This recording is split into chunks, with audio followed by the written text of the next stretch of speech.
Hi, it's me again. Welcome to Unit 4. I hope that in this unit we are going to learn more and you're going to stay with me until the end. So, see you! Hi, welcome to Unit 4 again. So, English for Effective Communication. I am again Mr. Jamar Largo de la Cruz. So, this time we are now in the Unit 4. So I'm going to read to you the objectives of this unit. So you're going to understand the use of the vocabulary about cultural connections. You also use and construct a quantifiers in the sentence. You can listen to the audio and provide answers about holiday costumes. Read the article about health matters and sleep habits. Discuss and give a speech about promoting a place. Okay, now let's proceed now. So, Unit 4 is a little understanding. So, it's a cultural connections. It's all about cultural connections. Okay, so let's start right away. Without further delay, let's start now. Okay, so this one is our vocabulary. Okay, so we are going to learn today these are the things that you're going to learn understanding cultural connections. So, first is discovering cultural vocabulary and filling in the words in the sentence. Number two is language practice. You are going to learn quantifiers, a few and a little, and for specific reference. And then also we have listening and speaking, understanding other cultures for diversity and discuss different diverse cultures. And for reading, read and comprehend the article by providing answers about the article health matters. And writing, writing about the culture to preserve in the future. So and then we have another speaking activity for number six. Now let's move on. So I think everybody's ready now. But before anything else, let's go to the game. So let's start with the warm-up activity. So guess the country. Okay, where do you think we can find this? Okay, it's in Brazil. Very good. Next, guess the country. Hmm. Okay, this is in South Korea. How about this? Is it Australia or USA? Ta-da! It's in the US. All right. This one. Is it in the Philippines or Thailand? Okay, that's in the Philippines. Last, France or Germany? I can see there. The clue that's in France.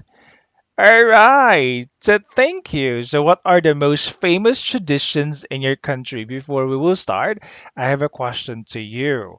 What are the most famous traditions in your country? Is it the folk dance? Is it festivals? Is it traditional music or instrument?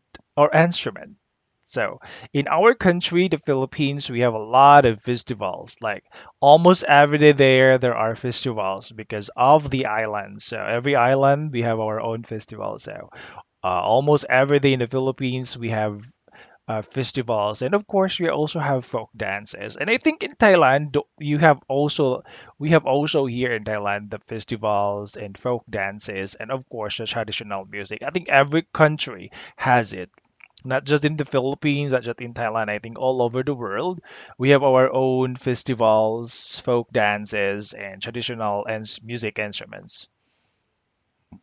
Let's go now to the vocabulary. We have here the cross-cultural, so relating to different cultures or comparison between them. Example, Thailand is a cross-cultural country. Next is the word diversity. Also, when you say diversity, having different racial, ethnic, and socioeconomic and cultural backgrounds. So, example, Thailand is known for its diversity. Next is values. Okay, so we have here the word values. All right, let's see. Let's find out what is the value all about. So noun, it's a noun. It means that person's principles or standards of behavior. Example, being honest is one of the values we should learn. Next is the word customs. Tradition, it is a tradition or practice. Example, giving merits is one of the costumes of Thai culture. Next is stereotypical, okay? Stereotypical, unfair and untrue belief, okay? Stereotypical or stereotypical. Being intelligent is usually Asian stereotypical belief, okay? Unfair and untrue belief, like generalizing a race or a country. So that is stereotypes or stereotypical. Globalized. So globalized means internationalized, worldwide, or the connection of different parts of the world. Example, communication globalizes capital market. Iconic. So when you say iconic, it's widely known for acknowledged or acknowledge rather. Example for that is he is known for his iconic performance. The last one is associate with. So associate with means connected with. Example, she's associated with the education department. So that is or those are the vocabulary that you need to learn in this unit. So we have here the costumes, globalized, associate with, cross-cultural, diversity, iconic, stereotypical, and values. So these are the things that we are going to talk about or the words that you need to learn in this unit. Now let's try to use this vocabulary that you're learning a while ago. So we have your conversation of Ms. Ramirez, Carlos, and Carlos. So let's use this word.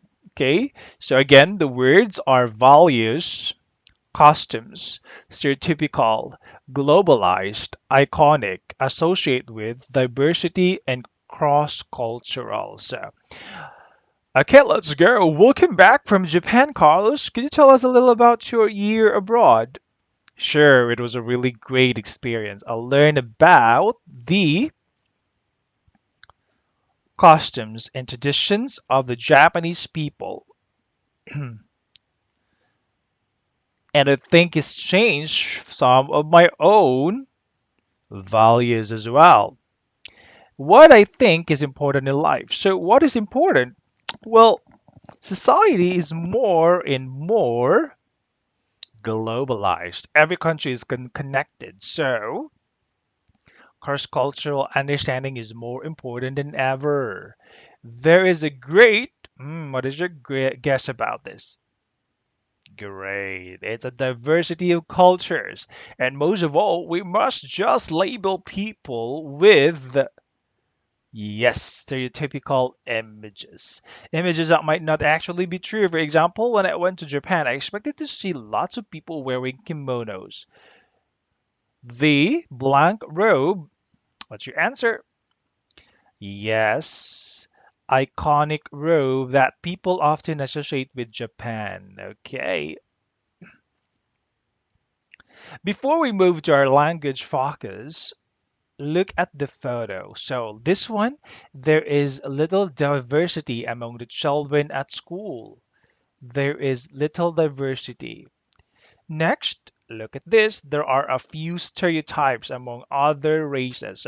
I told you a while ago about stereotypes and then diversity. So there's a little diversity among the children at school, meaning diversity of races, different kinds of nationalities.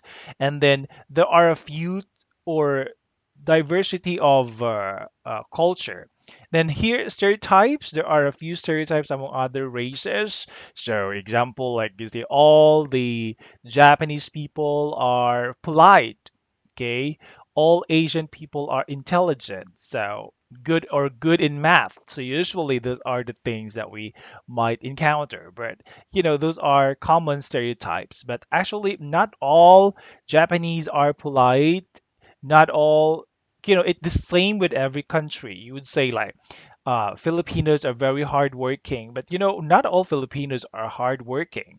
I mean, it's the same with other countries. So we also have so many people out there that are bystanders, like they don't like to work. So it's the same. So I asked one of my Japanese friends that, hey, this is your stereotypes, blah blah blah, that about like you're so polite, and then they said, it's the same with other country, like that is a stereotype because not all like this and like that. So we have to stop stereotyping people. Okay. Now, the reason why, look at the sentence, we have here a little diversity and a few stereotypes. A few. So these kind of words are what we call the quantifiers. Okay. A little, this is used only if the nouns are uncountable, meaning not cannot be counted. Okay. A few. This is a quantifier that is used only if the nouns are countable. A little. With uncountable nouns, he has a little money. Okay, with uncountable nouns, example for that, he has a little money. Here, with countable nouns, I have a few friends. Okay, I have a few friends. All right. So a little again, it's uncountable, meaning you cannot count it with your hands or with your mind, because when you use the word money, it talks about all the money in the world. So you cannot tell which money, okay? Now, a few, it's friends. You can count your friends. So 1, 2, 3, 4, 5 friends. So that is, you are going to use a few. So there are lots of things that are countable. Example, let's say, what else? Like banks. Okay, you can count the banks in your country. What else? Like some common things like you can see in your area. Example, cars. Okay, 3 cars, 4 cars, 5 cars. Okay, so you can count that one. But example for uncountable, sugar, money, coffee, tea, you cannot count those things. Juices, rice. So those are very, very simple one, but that's a good example for uncountable and non-countable. Non-countable or countable. Let's practice using the words that we'll learn using few, a few, little, or a little. So we have here the word time, diversity, costumes, and people. So in these words here, what do you think are countable and what do you think are uncountable? So let's see what would be the answer. Number one, recently people from other cultures have moved to this city. So you notice what?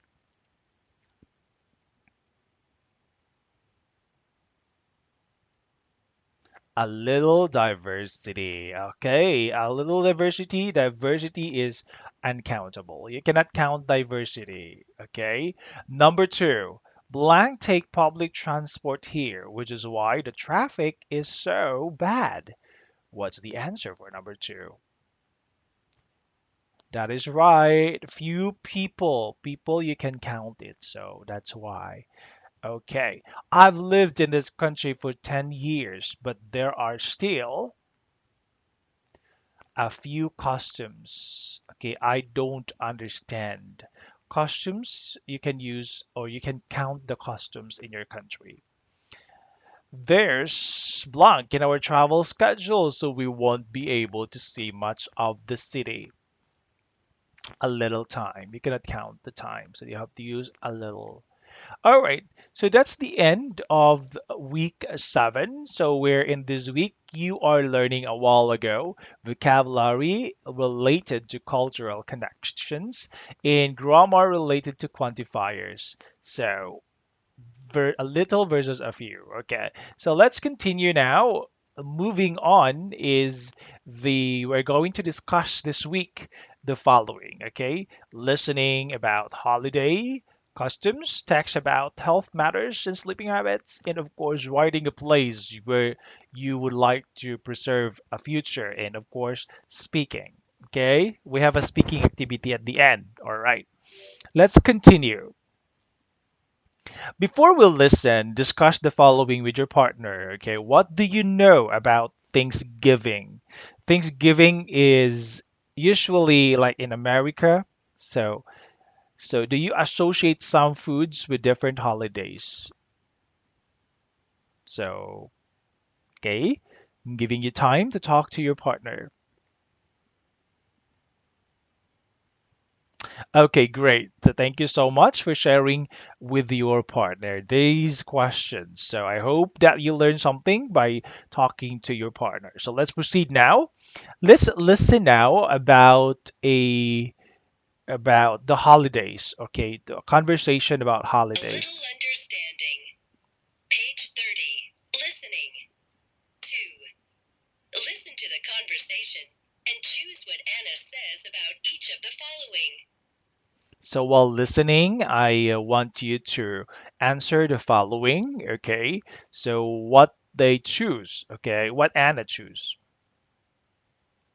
So, Anna, are you going anywhere for spring break? I am. I'm heading back to Japan to spend time with my family. Oh, that's very exciting. I associate spring in Japan with cherry blossom festivals. What do you call them? Hanami. That's it. Hanami. Families and people who work together all dress up in kimonos, go to a park, and eat rice balls and sushi. Everybody sits under quite big trees that are covered in really beautiful pink cherry blossom. It's one of my iconic images of Japan. Wait, why are you looking at me like that?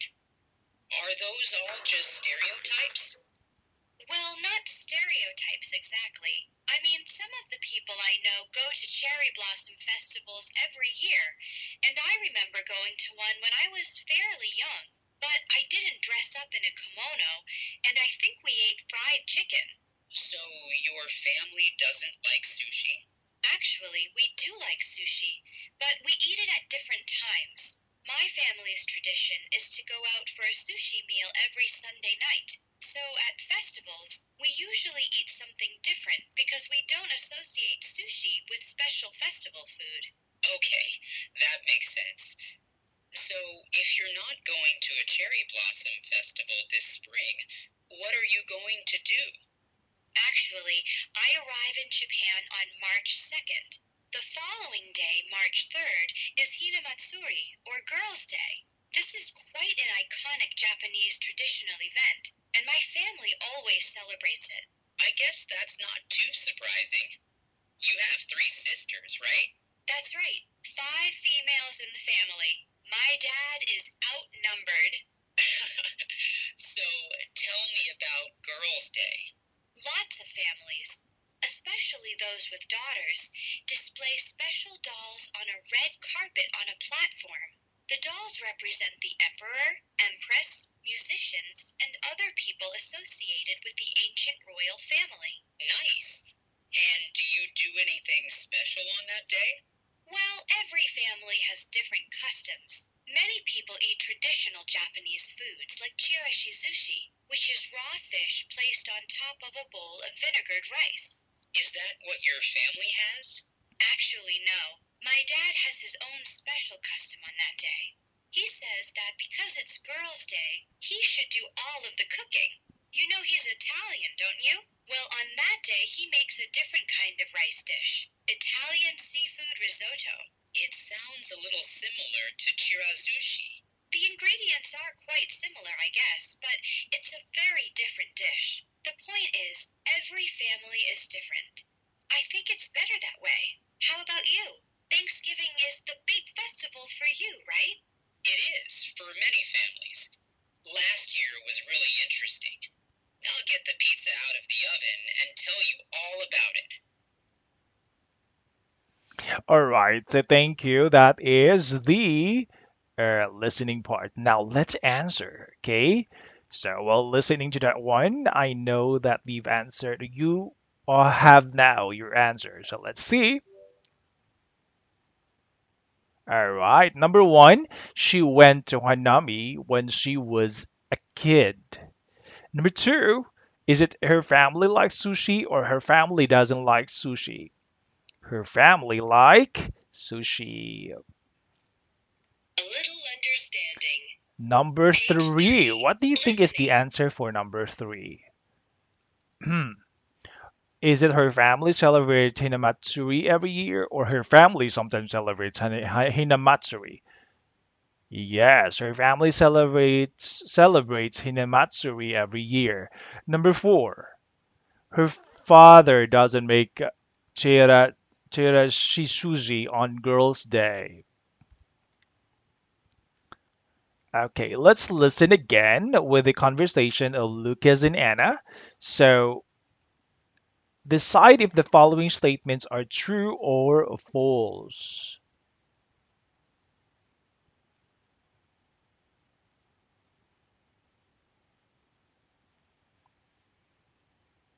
Unit 4. A little understanding. Page 30. Listening. 2. Listen to the conversation and choose what Anna says about each of the following. So, Anna, are you going anywhere for spring break? I am. I'm heading back to Japan to spend time with my family. Oh, that's very exciting. I associate spring in Japan with cherry blossom festivals. What do you call them? Hanami. That's it, Hanami. Families and people who work together all dress up in kimonos, go to a park, and eat rice balls and sushi. Everybody sits under quite big trees that are covered in really beautiful pink cherry blossom. It's one of my iconic images of Japan. Wait, why are you looking at me like that? Are those all just stereotypes? Well, not stereotypes exactly. I mean, some of the people I know go to cherry blossom festivals every year, and I remember going to one when I was fairly young. But I didn't dress up in a kimono, and I think we ate fried chicken. So your family doesn't like sushi? Actually, we do like sushi, but we eat it at different times. My family's tradition is to go out for a sushi meal every Sunday night. So at festivals, we usually eat something different because we don't associate sushi with special festival food. Okay, that makes sense. So if you're not going to a cherry blossom festival this spring, what are you going to do? Actually, I arrive in Japan on March 2nd. The following day, March 3rd, is Hinamatsuri, or Girls' Day. This is quite an iconic Japanese traditional event, and my family always celebrates it. I guess that's not too surprising.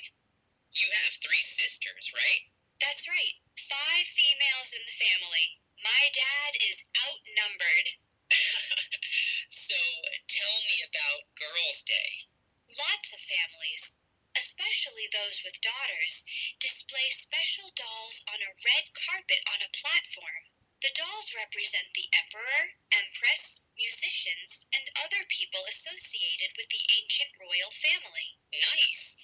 And do you do anything special on that day? Well, every family has different customs. Many people eat traditional Japanese foods like chirashizushi, which is raw fish placed on top of a bowl of vinegared rice. Is that what your family has? Actually, no. My dad has his own special custom on that day. He says that because it's Girls' Day, he should do all of the cooking. You know he's Italian, don't you? Well, on that day, he makes a different kind of rice dish, Italian seafood risotto. It sounds a little similar to chirazushi. The ingredients are quite similar, I guess, but it's a very different dish. The point is, every family is different. I think it's better that way. How about you? Thanksgiving is the big festival for you, right? It is, for many families. Last year was really interesting. I'll get the pizza out of the oven and tell you all about it. Good. Thank you so much for listening. So let's proceed now to give the answers if it's true or false. Okay.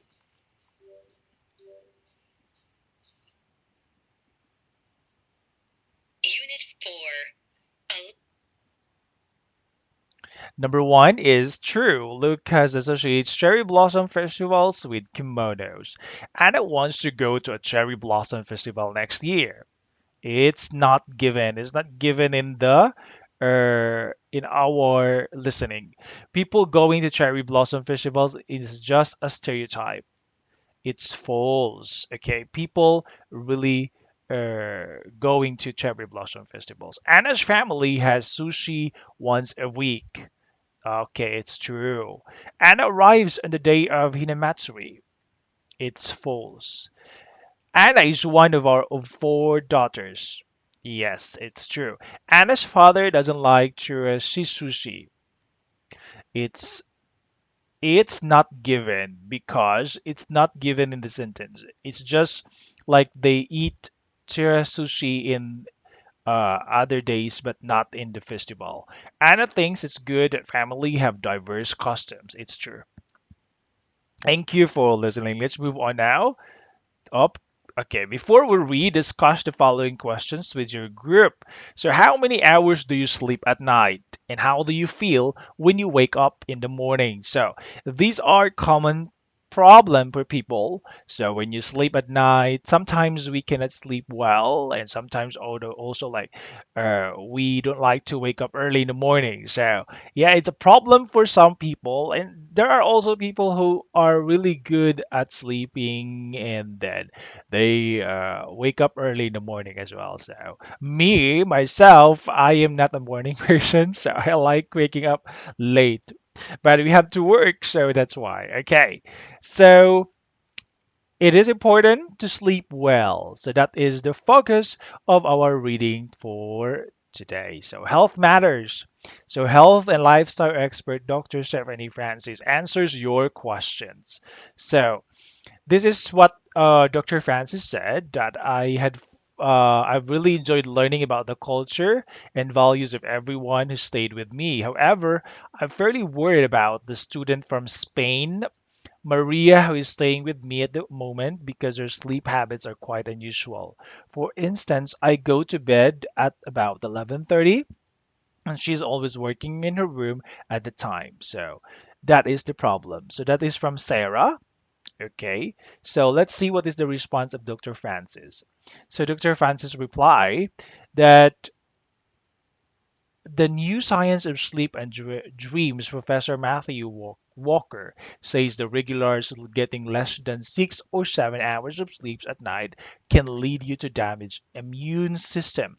And this one, weight gain and many other problems. So you have to consider why I am fat because maybe because of these things. So, however, this might not mean that Maria has a problem. Spanish people tend to go to bed quite late, so that's why. In fact, an average people in Spain go to bed at midnight compared to Germans who got to bed at 10 and Italians at 11. Also, the iconic siesta, where people sleep for a little time in the afternoon, is closely associated with Spain. And that is also like us, Filipino. Every society and culture has diverse sleep habits. For example, in many of the companies of offices in Asia, it's quite acceptable to take a short nap at work. I like that. Okay. My advice is talk to your homestay guest, but don't just ask about what time she goes to bed. Find out about her whole sleeping culture. Again, sleeping habit is really important. Sleep like 6 to 7 hours is okay. 8 hours is great, but 6 to 7 is fine, I think.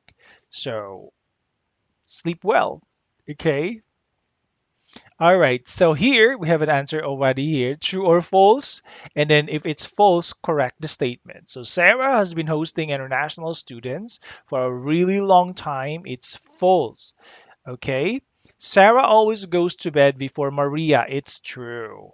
Maria often works until the early hours of the morning, so it's true. You might put on weight if you don't get enough sleep. It's true, according to Dr. Francis. Dr. Francis thinks Maria doesn't sleep in the afternoons. It's false, but Dr. Francis advises Sarah to discuss more than just bedtimes. That is true. Now, let's correct the sentences, the false sentences, because Sarah has recently started an international student for a really long time. So, not hosting, okay? Just not just hosting. And Dr. Francis might sleep in the afternoon. So Francis thinks Maria doesn't sleep in the afternoon. Okay. Thank you. So before you write your letter, let's move on to writing. But before that, what are the most let's answer the questions. What are some of the oldest and most beautiful places in your country? What are some of the most interesting customs? Do you think they will still exist 500 years from now? I don't think so. 500 years, it's so old already. Let's see. But during the time, I'm not already alive, so I'm dead already. So, oldest and most beautiful places in my country, a lot of that, especially here also in Thailand. Okay, let's go now. Okay, so while reading a while ago, using the plan above, write a letter to the magazine about the place you would to preserve for the future. So just like here, we have here the Machu Picchu. So please answer the question there, and you're in with that answers, you can write a letter to the magazine. So you can write your letter like this. So dear the address or the name of the magazine. As a youth advocate for saving the environment, I would like to express my intention to gain support for preserving the beautiful islands of Phuket. For example, since the place is prone to tourist destination and it could help boost the tourism industry, not just in Phuket but the whole country in Thailand.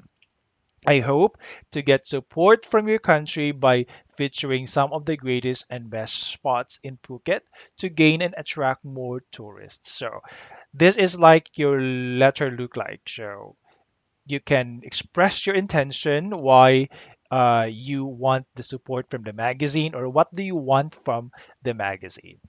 Okay, so this is how you are going to write the letter. So use the plan above a while ago that I showed to you and then write a letter like this. Okay?